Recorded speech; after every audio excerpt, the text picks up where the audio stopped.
Al het Jesus geweet dat hy die volgende dag gekruisig sou word, het hy gretig uitgesien na die Pasga. Hy het gewag en gewag.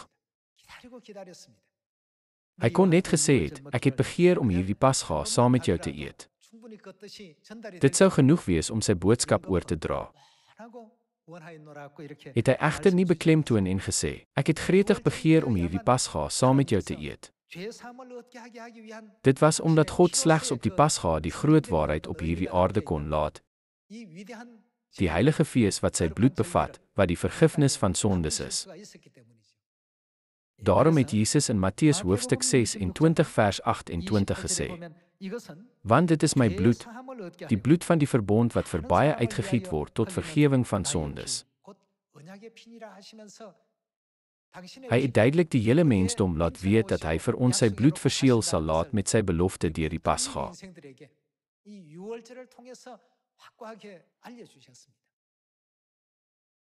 Wie het hierdie verbond en belofte? Hulle is God se familie. Het ons die reg om God ons Vader en Moeder te noem, of nie?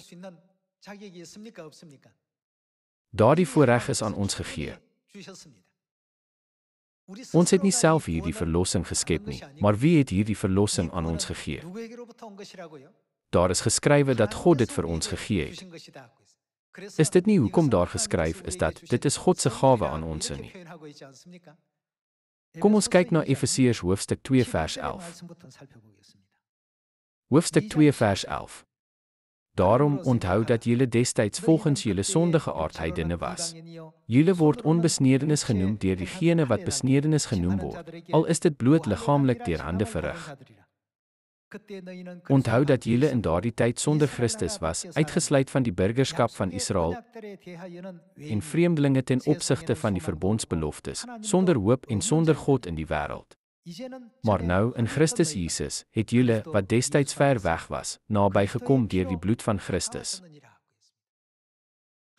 Ons het gedink dat God ver van ons af was. Maar wat het gebeur deur die heilige waarheid van die nuwe verbond Paasfees wat deur Christus gegee is? Ons is naby God gebring.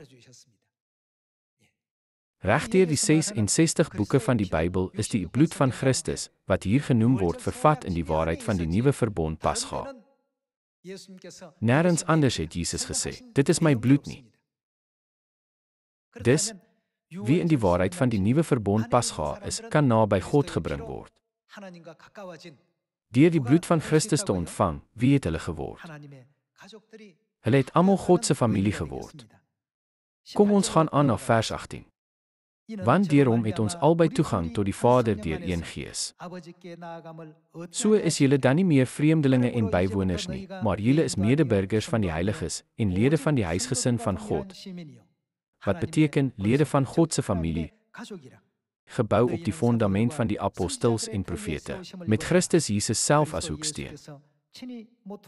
In hom verrys die hele gebou, goed saamgevoeg, tot 'n heilige tempel in die Here.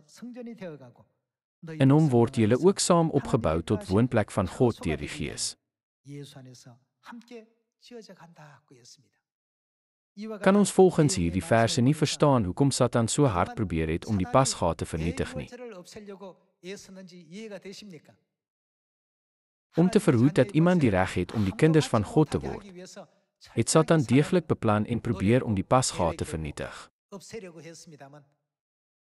Maar Vader Christus aansaan hom en Hemelse Moeder Nuwe Jerusalem, wat die eienaars van die ewige lewe is, het gekom en die pad oopgemaak en gesê, dit is my kinders wie se sondes deur my bloed vergewe is, en hulle is my familie.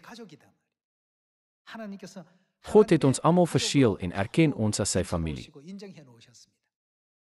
Dan moet God se familie by God se wette, verordeninge en regulasies hou.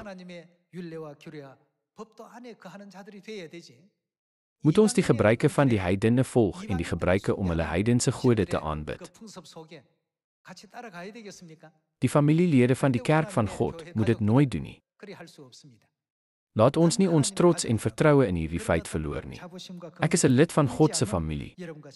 Hiermee wil ek hierdie preek afsluit.